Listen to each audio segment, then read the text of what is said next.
Hyunwoo Park stood in the communication chamber of New Seoul Station, staring at the massive screen before him. The crystalline being on the display looked nothing like any human had ever seen. Its body was made of what looked like living glass, and its voice sounded like wind chimes in a storm. "Ambassador Park," the alien said, its voice cold and final. "I am Veltharos, Supreme Arbiter of the Galactic Council. We have watched your species with growing concern." Hyunwoo kept his face calm, but his heart was beating fast. The Galactic Council ruled over 12 different alien species across the galaxy. They had been in power for thousands of years.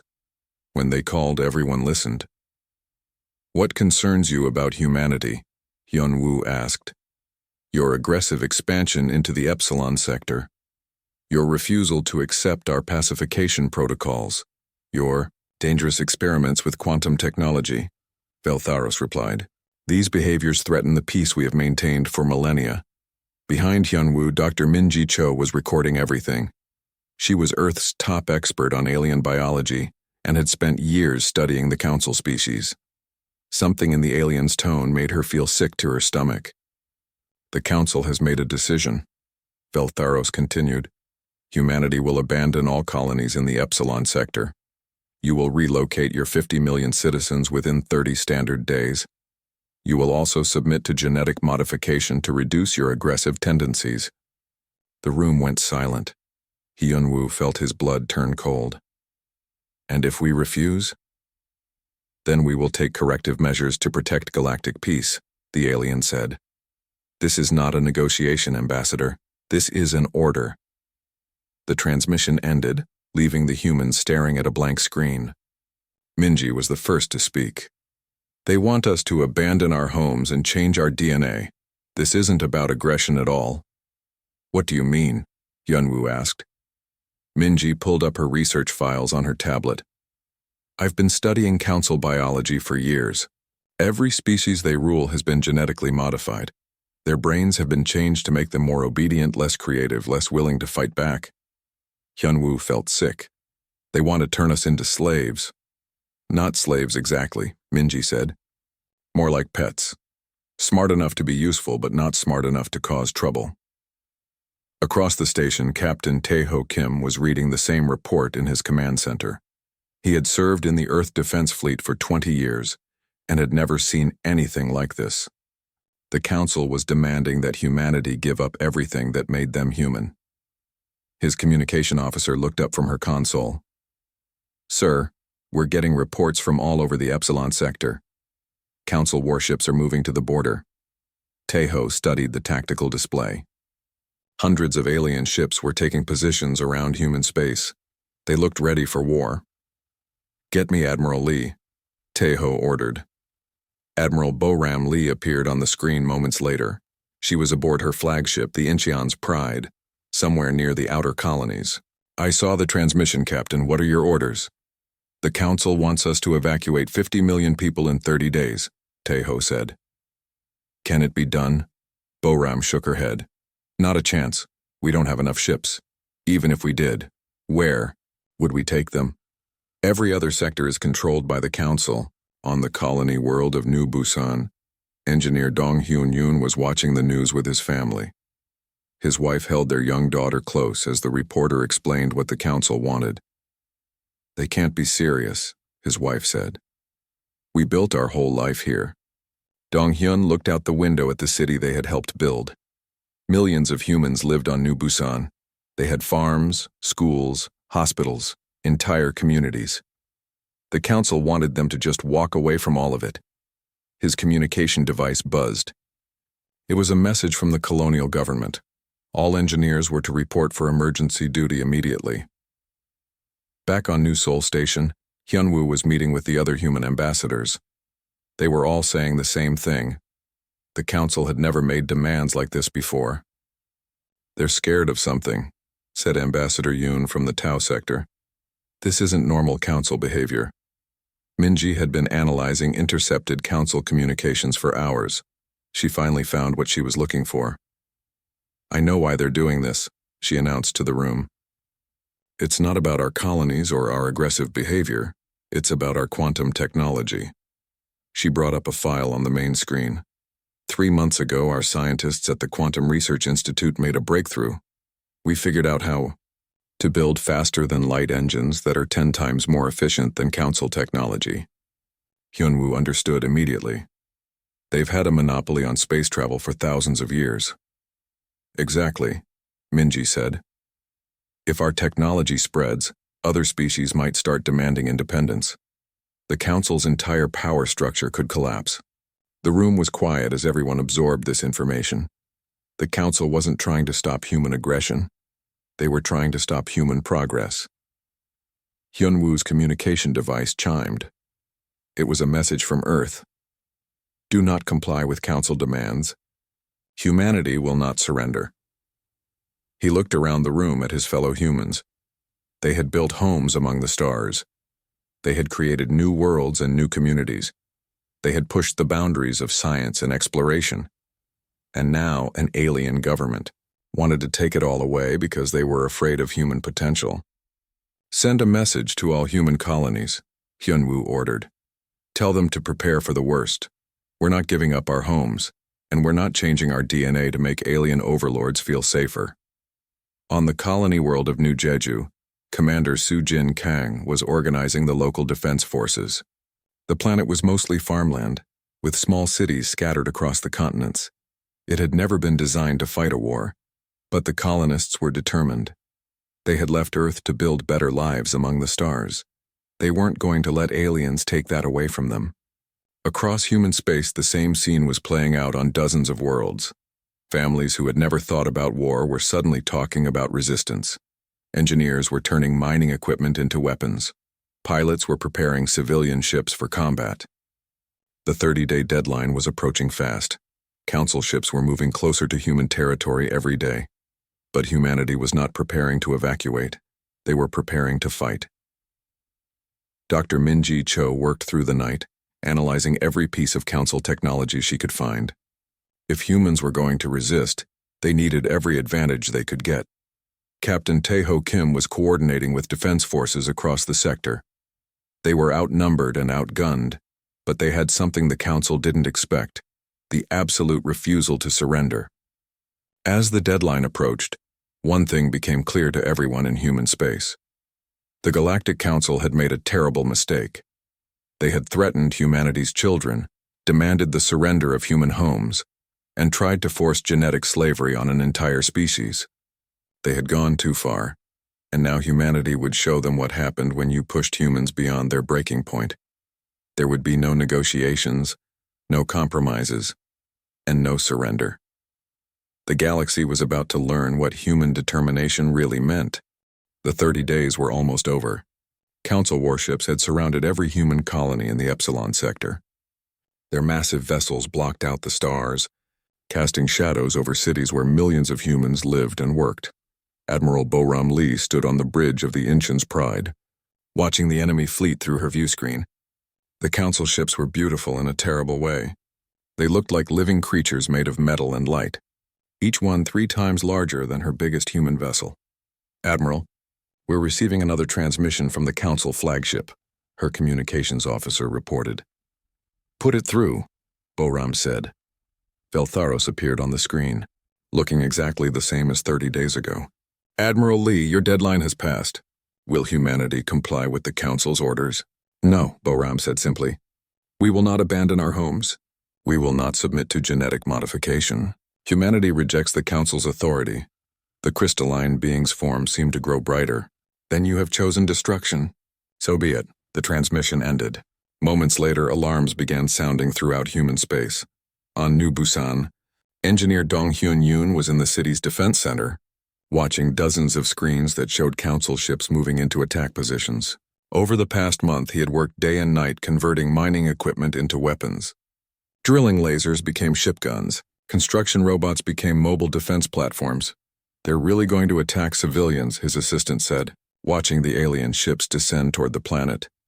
Then we'll show them that human civilians fight back, Dong Hyun replied. He activated the city's emergency communication system. His voice reached every person in the colony. This is Engineer Yoon. Council forces are attacking. All civilians should move to the underground shelters immediately. All defense volunteers report to your assigned positions. Remember, we're not just fighting for our colony, we're fighting for human freedom. Above the planet, the first battle was about to begin. Captain Tae-ho Kim commanded a small fleet of human ships that had been positioned between the Council forces and the colony. His ships were smaller and weaker than the alien vessels, but they had one advantage. The Council had never fought humans before. All ships, this is Captain Kim, he broadcast to his fleet. They expect us to run or surrender. Instead, we're going to do something they've never seen before. We're going to attack. The human ships charged straight at the Council fleet.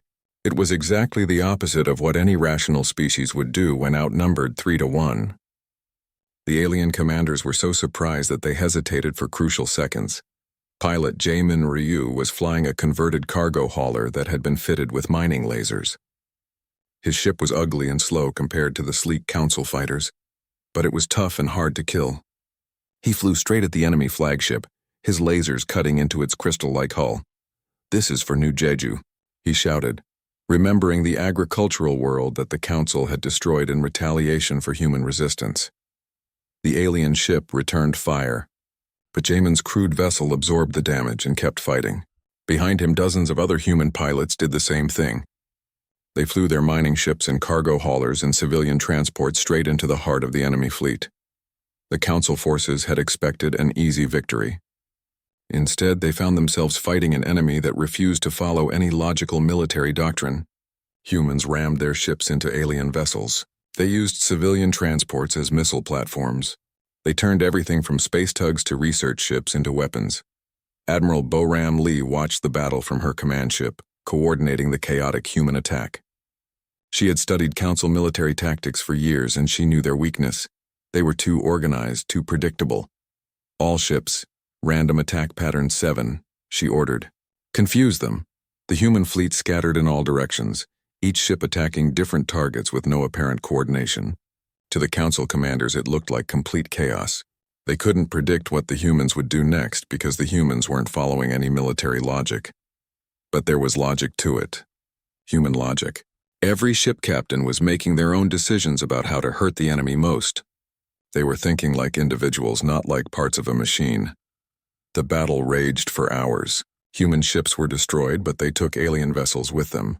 For every human ship that died, its crew made sure to damage the enemy as much as possible. Commander Sujin Kang was coordinating ground defenses on New Jeju when she received a communication from orbit. "Commander, Council ships are preparing to bombard the planet." She looked at the tactical display. The alien ships were positioning themselves to destroy the colony's cities from space. There was nothing her ground forces could do against that kind of attack. "All civilians to the deep shelters," she ordered. "All defense units prepare for orbital bombardment." The attack came without warning. Beams of energy fell from the sky like deadly rain. Buildings vanished in flashes of light. Parks and schools and hospitals were turned to ash in seconds, but the humans had prepared. The deep shelters held. Most of the civilians survived. When the bombardment ended and the Council ships moved away, the colonists emerged to find their cities destroyed, but their people alive. Sujin stood in the ruins of what had been New Jeju's capital. Around her, colonists were already beginning to dig through the wreckage, looking for survivors and salvaging what they could.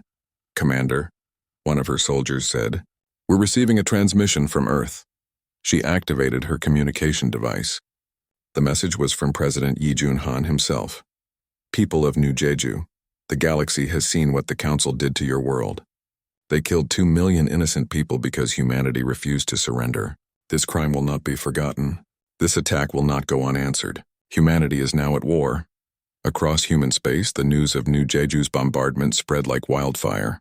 The Council had crossed a line that could never be uncrossed. They had murdered human civilians to make a point about obedience. The response was immediate and total. Every human world began mobilizing for war. Factories that had made consumer goods started producing weapons. Civilian ships were converted into warships. Scientists abandoned their peaceful research to develop military technology. Dr. Haewon Jung was one of those scientists. She had spent her career studying quantum physics for peaceful purposes. Now she was designing weapons that could tear apart alien ships at the molecular level. The Council thinks they can frighten us into submission, she told her research team. They're about to learn that humans get stronger when we're angry. Intelligence Director So Young Lim was busy with her own preparations. She had spent years building networks of human agents throughout Council space. Now those agents were activated for a new mission, finding allies among the alien species. The Council rules through fear, she explained to her senior agents. But fear only works if people believe resistance is hopeless. We're going to show them that resistance is possible. Her agents began making contact with species that had suffered under Council rule. They found the Vega, who had been conquered 300 years ago. They found the Helix, who had been forcibly relocated from their home worlds. They found dozens of species who hated the Council but had never believed they could fight back. Trade Coordinator Wu Jinbei was converting humanity's economy to total war production. Every factory, every mine, every research facility was now working toward a single goal: building the tools humanity needed to survive. The Council thinks they can starve us into surrender, he told his staff. They've cut off all trade with human space. But humans have always been good at making do with what we have. Captain Yoon Soo Choi was proving that point by leading raids against Council supply convoys. Her small fleet of fast attack ships would strike quickly and disappear before the enemy could respond. Each successful raid brought humanity new technology and resources. Every weapon we capture, every ship we steal, every supply convoy we destroy makes us stronger, she told her crews. The Council thinks this war will be easy. We're going to prove them wrong. As the second month of the war began, the situation had changed completely. The Council still had more ships and more advanced technology, but humanity had something they had never expected: absolute refusal to surrender. Every human colony that survived an attack fought harder. Every human ship that was destroyed took enemies with it. Every human scientist worked day and night to find new ways to hurt the Council. The crystalline beings who ruled the galaxy had made a terrible mistake. They thought they could frighten humanity into obedience by killing innocent people. Instead, they had created an enemy that would never stop fighting, never surrender, and never forgive. The war was just beginning, and humanity was already showing the galaxy that some species could not be conquered. 6 months had passed since the Council's attack on New Jeju. The war had spread across 3 sectors of the galaxy, and humanity was no longer fighting alone. President Yi Junhan stood before the United Earth Assembly, addressing representatives from every human world. Behind him, a massive screen showed the faces of alien allies who had joined humanity's cause. 6 months ago, the Galactic Council demanded our surrender, Yi Jun said. They wanted us to abandon our homes and change our DNA to make them feel safer. When we refused, they murdered 2 million innocent people. The assembly was silent as images of New Jeju's destruction played on screens throughout the chamber.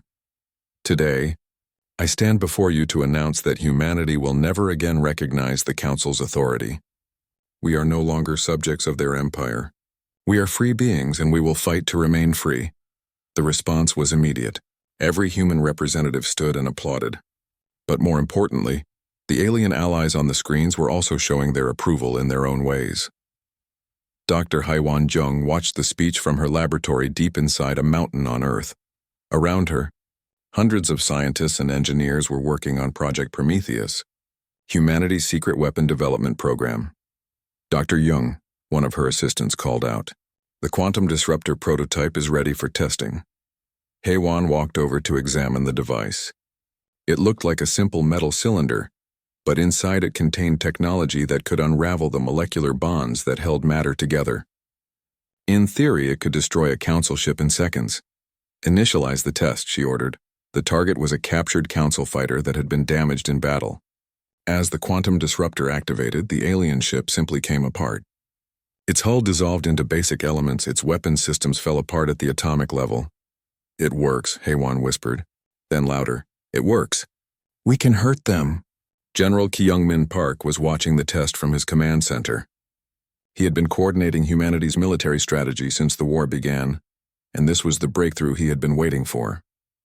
"How quickly can we build more of these weapons?" he asked. "The first production models should be ready in 2 weeks," Haiwan replied. "But we need rare elements that only exist in Council space. Leave that to me." Kyungmin said with a grim smile. Intelligence Director So Young Lim was already working on that problem.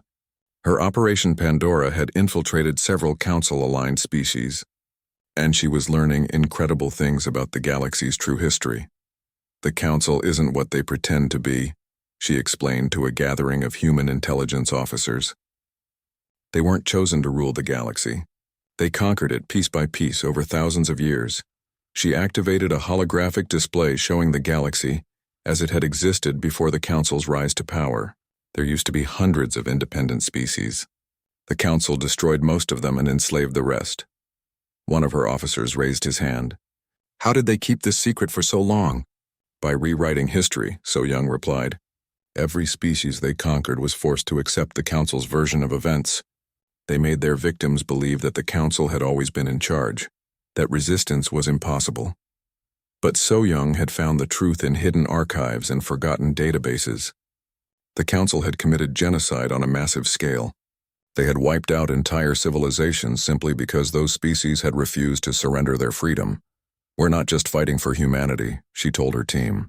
We're fighting to free the entire galaxy from a lie that has lasted for millennia. Her agents were already making contact with resistance groups on dozens of worlds. The Vega people had been planning rebellion for centuries, but had lacked the military strength to challenge the Council. The Helix had developed weapons in secret, but had been too few in number to use them effectively. Now they had humanity as an ally, and everything was changing. Captain Chang Ho Seo commanded humanity's expeditionary fleet, a collection of fast attack ships that struck deep into Council territory. His mission was to disrupt enemy supply lines and capture advanced technology for human scientists to study. Target acquired, his navigation officer announced. They had found a Council supply depot in an asteroid field, heavily guarded but containing exactly the rare elements that Dr. Young needed for her quantum weapons. All ships, attack formation, Chang Ho ordered. Remember, we need those supplies intact. The human fleet attacked with precision and speed. They had learned to fight like space pirates rather than formal naval forces. They struck fast, grabbed what they needed, and disappeared before Council reinforcements could arrive. The depot's alien defenders never had a chance. Human ships swarmed through the asteroid field like angry insects, their weapons cutting through Council defensive positions. Within an hour, the depot was captured and its supplies were being loaded onto human transport ships. Another successful raid, Chang Ho reported to Earth. We now have enough rare elements to build 50 quantum disruptors. But the real breakthrough came when xenoarchaeologist Mi Young Nam made a discovery on an abandoned world near the galactic rim. She was part of a research team looking for ancient technologies that could help humanity's war effort. I found something incredible, she reported to Earth via quantum communication. This planet used to be inhabited by a species called the Builders. They were wiped out by the Council 3,000 years ago. Mi Young was standing in the ruins of what had once been a massive library. The walls were covered with symbols that told the story of the Council's rise to power.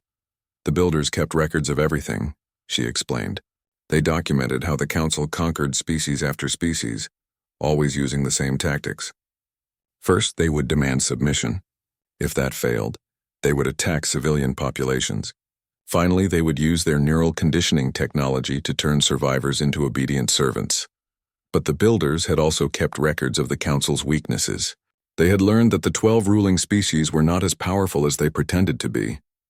The Council's strength came from their ability to prevent their subjects from working together.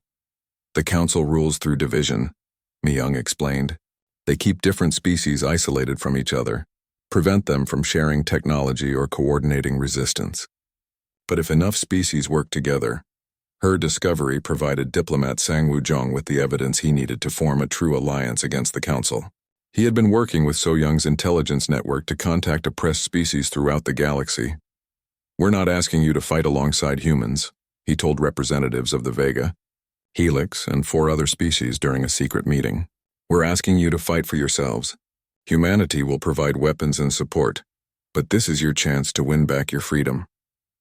The response was overwhelming. Species that had been beaten down for centuries were suddenly willing to risk everything for a chance at independence. The Coalition of Free Worlds was born. Trade coordinator Woo Jin Bae was working around the clock to supply the new alliance. Human factories were producing weapons not just for human forces, but for alien allies who had never possessed advanced military technology. "We're essentially arming half the galaxy," he told President Han during a briefing. "Our production capacity is at maximum levels, but the demand keeps growing." "Then we'll build more factories," Han replied. "Every species that joins the coalition makes us stronger." The war's turning point came during the Battle of Vega Prime, the homeworld of humanity's first alien allies. Council forces had launched a massive attack designed to crush the rebellion before it could spread further.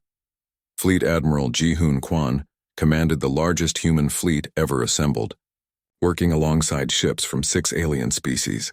The enemy force was twice their size, but the coalition had advantages the Council had never faced before. "All ships, activate quantum disruptors on my mark," Ji-Hoon ordered. Around him, the combined fleet prepared for battle. The Council ships attacked in their traditional formation, expecting to overwhelm the rebels through superior firepower. Instead, they flew directly into humanity's new weapons. Quantum disruptors tore through Council vessels like they were made of paper. Alien ships that had seemed invincible just months before fell apart under human weapons. But more importantly, the coalition forces fought with desperate determination while the Council ships seemed confused and uncertain. They've never faced unified resistance before. Strategic analyst Ye Jin-Oh observed from her position aboard Ji-Hoon's flagship. "Their commanders don't know how to handle multiple species working together." She was right. The Council's military doctrine was based on fighting isolated species one at a time. They had never developed tactics for facing a true alliance of different worlds working toward a common goal. The battle ended in complete victory for the coalition. Half the Council fleet was destroyed, and the rest retreated in disorder. For the first time in thousands of years, the Council had lost a major engagement. News of the victory spread across the galaxy faster than light. On worlds that had been under Council rule for centuries, oppressed populations began to riot. Other species started sending secret messages to the coalition, asking how they could join the rebellion. Commander Min-Ho Lee led a series of follow-up raids that captured 3 Council strongholds before the enemy could recover. Each victory brought more species. 1 year into the war, the galaxy looked completely different. The Council's authority was crumbling on dozens of worlds. The coalition of free worlds had grown to include 37 species, and their combined fleets were winning battles that had once seemed impossible. Supreme Commander Da Yun Shin stood on the bridge of humanity's newest warship, the new Jeju Memorial. The ship had been built using captured Council technology and equipped with the most advanced quantum weapons humanity had ever created. It was leading the largest coalition fleet ever assembled toward their ultimate target, the Andromeda Gateway, the Council's capital system. "Commander," her navigation officer announced, "we're receiving surrender requests from 12 more Council-aligned worlds." Da-Yun studied the tactical display. Red dots representing Council forces were being replaced by green dots as more systems joined the coalition. The rebellion had become an avalanche. "Accept their surrender and assign coalition peacekeepers to maintain order," she ordered. "But keep our main fleet moving toward the target." The Andromeda Gateway was the center of Council power. It was there that the 12 ruling species had their capital worlds, their main fleets, and their most advanced technology. If the coalition could capture the gateway, the war would be over. Dr. Haiwan Jung was aboard the fleet's command ship, overseeing the final preparations for humanity's newest weapons. Her quantum disruptors had proven devastatingly effective against Council ships, but she had developed something even more powerful for the final battle. "The quantum cascade bombs are ready," she reported to Da-Eun. "Each one can destroy an entire enemy fleet, but we need to be careful about where we use them." The weapons worked by creating a chain reaction that would unravel the molecular structure of anything within a large area. They were incredibly powerful, but also incredibly dangerous to friendly forces. Intelligence Director So-Young Lim had been busy gathering information about the Council's final defenses. Her agents had infiltrated the Andromeda Gateway and discovered something shocking. "The Council is planning to use a doomsday weapon," she announced during the fleet's final briefing. "If they're about to lose, they'll activate a device that will sterilize every inhabited world in the sector." The room went quiet as everyone absorbed this information. The Council would rather commit galactic genocide than admit defeat. "How long would it take them to activate this weapon?" Da-Yun asked. Our best estimate is 6 hours from the moment they give the order, So Young replied. We need to capture their command center before they can complete the activation sequence. Fleet Admiral Ji-Hoon Kwan was studying the tactical situation on dozens of screens around the command center. The Council had assembled every remaining ship in their fleet to defend the gateway. The upcoming battle would be the largest space engagement in galactic history. They have more ships than us, he told Dayun, but most of their crews are demoralized. Half their fleet is made up of species that would rather be fighting against the Council than for them. That was the Council's greatest weakness. Their empire had been built on fear and oppression, not loyalty. When their subjects saw a real chance for freedom, many of them switched sides. Negotiator Junseo Park had been working with these potential defectors for months, using secret communications to convince Council-aligned species to join the coalition at the crucial moment. We have commitments from 40% of their fleet, he reported. When the battle begins, they'll turn their weapons on their own command ships. The final approach to the Andromeda Gateway took 3 days. As the coalition fleet moved through space, more Council ships surrendered or switched sides. By the time they reached the gateway system, the enemy fleet was outnumbered 2-1. But the Council still had advantages. Their remaining ships were the most advanced in the galaxy, crewed by the 12 ruling species who had nothing to lose. They would fight to the death rather than face justice for their crimes. Admiral Chang Ho Seo commanded the coalition's advance fleet, made up of fast attack ships from a dozen different species.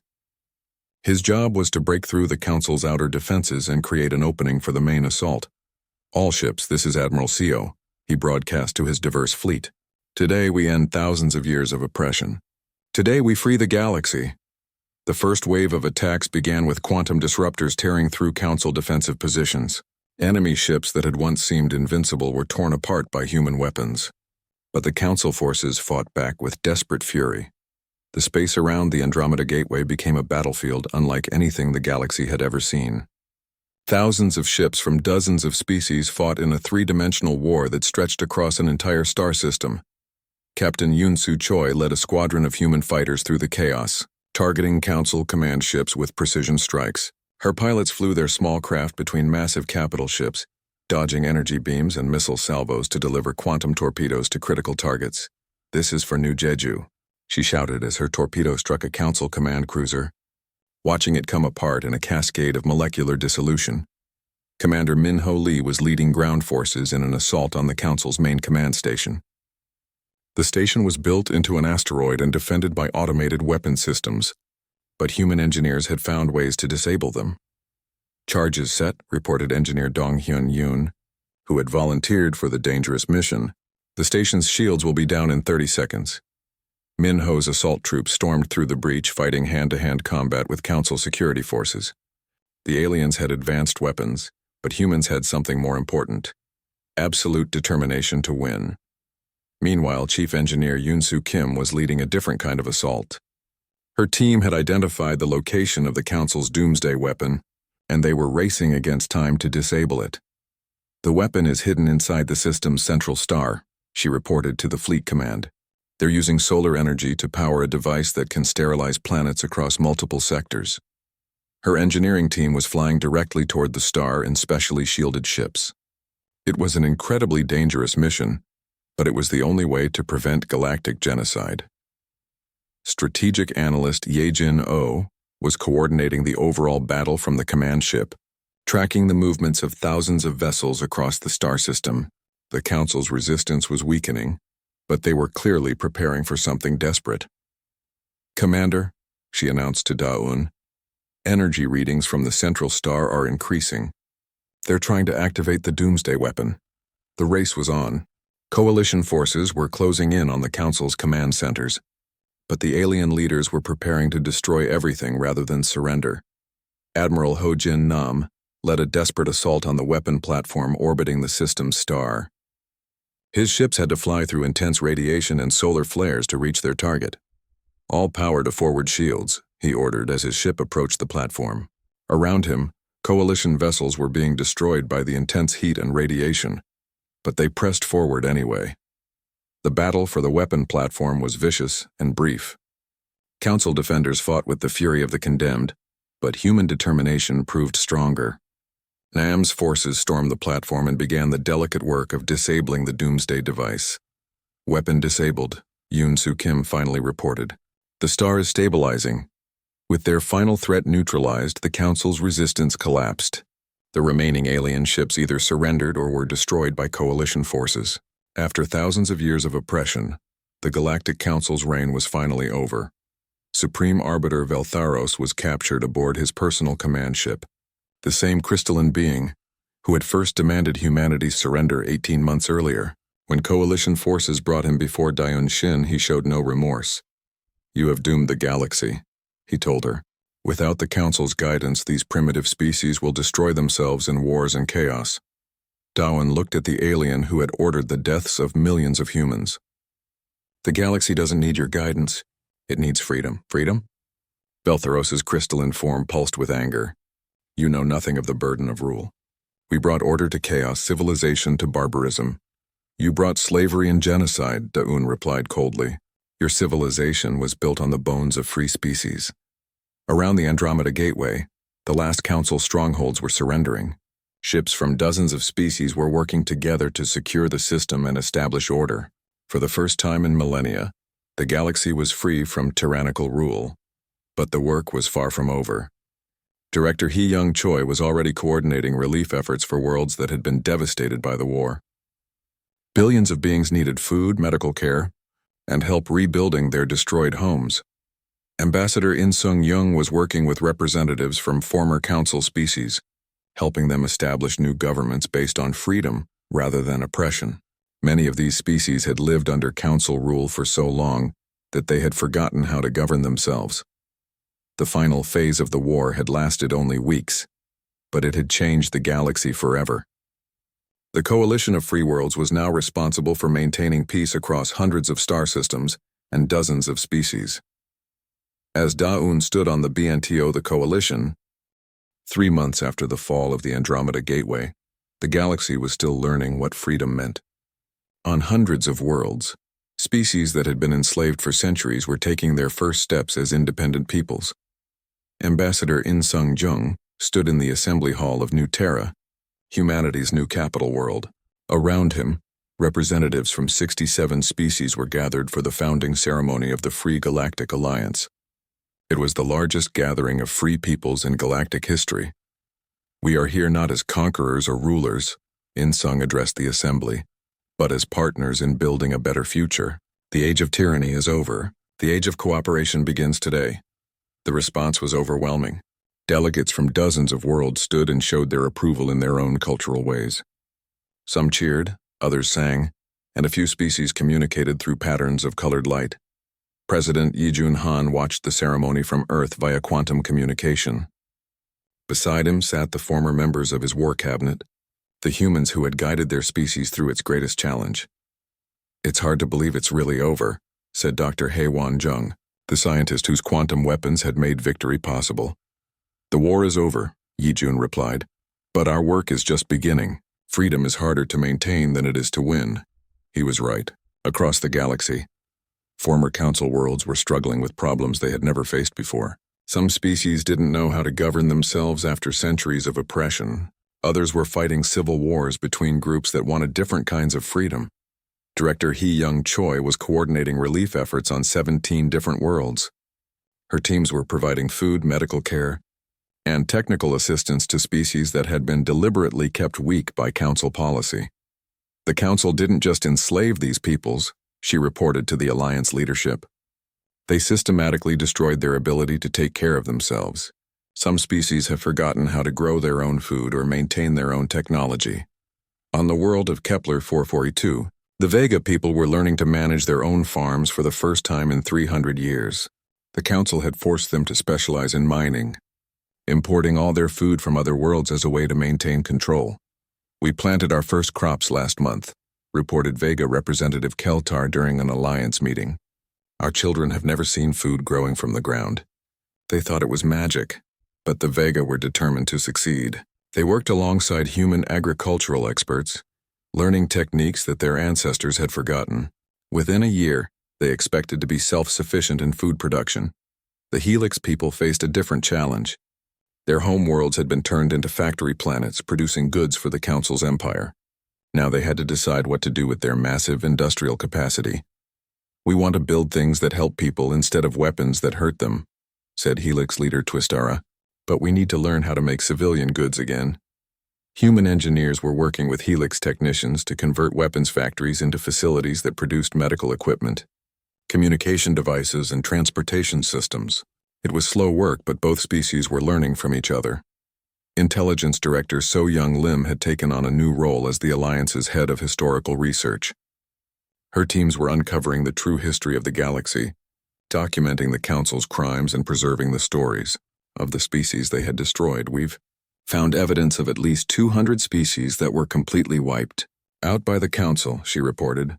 "Their histories, their cultures, their entire civilizations were erased," but she was also finding survivors. On remote worlds throughout the galaxy, small populations of supposedly extinct species had hidden for centuries, preserving their cultures in secret. The Alliance was helping these hidden peoples reconnect with the galaxy and rebuild their societies. The most difficult problem was what to do with the former Council species themselves. The 12 ruling races had committed terrible crimes, but most of their populations had been ordinary citizens who had simply followed their governments. "We can't punish entire species for the actions of their leaders," argued diplomat Sang Wuzhong during an Alliance debate, "but we also can't ignore the suffering they caused." The solution was a system of truth and reconciliation tribunals. Former Council leaders were put on trial for their crimes, while ordinary citizens were required to participate in education programs about the true history of their empire. Beltheros, the former Supreme Arbiter, was the first to face trial. The crystalline being showed no remorse as prosecutors described the millions of deaths he had ordered. "You call us criminals," he said during his final statement, "but we brought order to a chaotic galaxy. Without our guidance, these primitive species will destroy themselves within generations." The tribunal was made up of representatives from 12 species that had suffered under Council rule. Their verdict was unanimous: guilty of genocide, crimes against sentience, and tyranny against free peoples. Veltharos was sentenced to spend the rest of his existence in a special prison designed for energy beings, where he would be forced to observe the peaceful cooperation of the species he had claimed could never govern themselves. But most of the Alliance's work was focused on the future rather than the past. Trade Coordinator Wu Jinbei was helping former Council species establish new economic relationships based on mutual benefit rather than exploitation. The Council's economy was designed to extract wealth from subject peoples and concentrate it in the hands of the ruling species, he explained to Alliance economists. "We're building something completely different, a system where every species benefits from trade."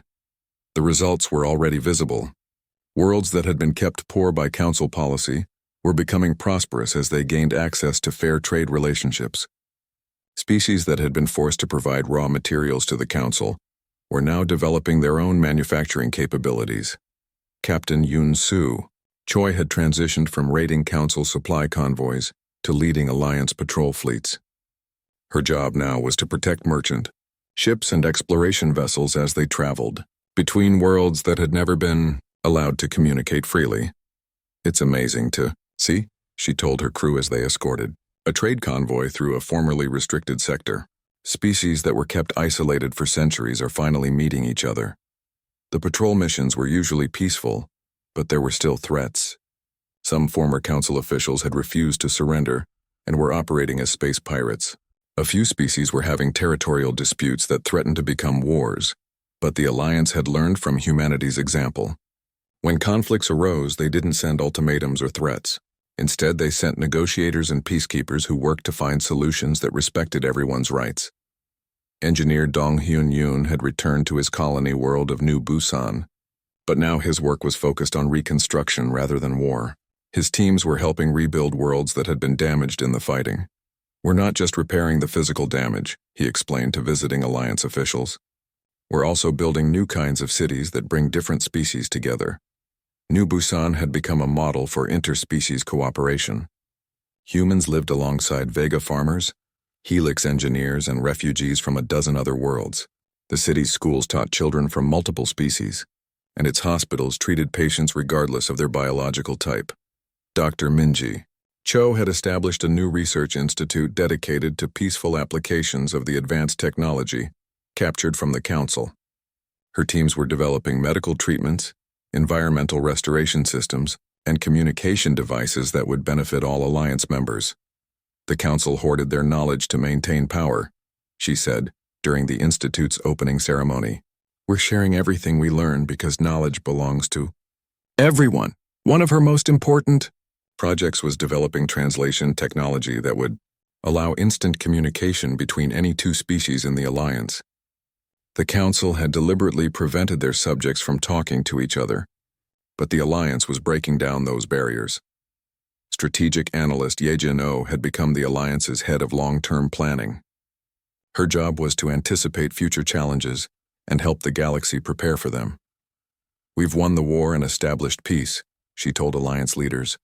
But now, we need to make sure that peace lasts. We need to build institutions that can handle conflicts without violence. Her teams were developing new forms of interspecies law, diplomatic protocols, and economic systems that would prevent any one group from dominating others. It was complex work, but it was essential for maintaining the freedom that so many had died to achieve. 5 years after the fall of the Council, the Free Galactic Alliance had grown to include over 200 species. Trade was flourishing, exploration was expanding, and conflicts were being resolved through negotiation rather than warfare. On New Terra, Alliance Coordinator Da Yunshin stood in a garden where children from dozens of species played together. Human children ran alongside young Vega, while Helix youngsters taught alien games to their new friends. This is what we fought for, she said to In Sung Jung, who was visiting from Earth. Not just freedom from oppression, but the chance to build something better.